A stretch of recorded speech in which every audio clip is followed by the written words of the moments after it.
Jim Collins, who's a really, really well-published business author, has written several books, and one of my favorite is called Good to Great. And I want to describe how Collins describes a healthy, productive environment. Jim Collins did a study to differentiate what separates a good company from a great company. His research question was very similar to mine. I wanted to find out what separated a healthy culture in schools from a toxic. So we're doing a comparison. And his study found some habits of great companies that correlated with the habits I found in great, healthy schools.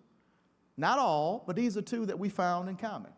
Collins wrote that every great company he studied, without exception, sought and confronted what he called brutal facts.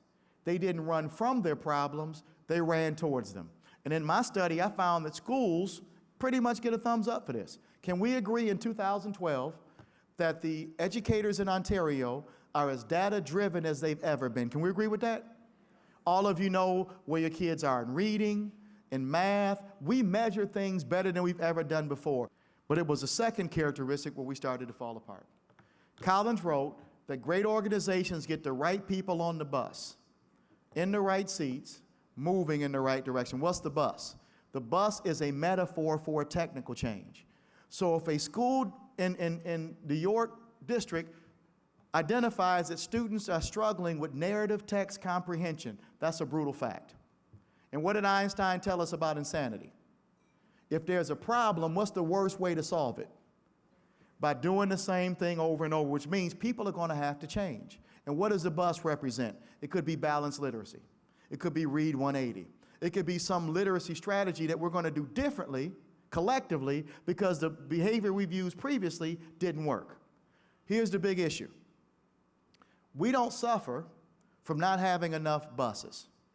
I work with some schools that it looks like a bus terminal. We don't suffer from not knowing our brutal facts and not having experimentation. Here's the problem. Getting people on the bus in the right seats so that we can move in the right direction. We know what to do.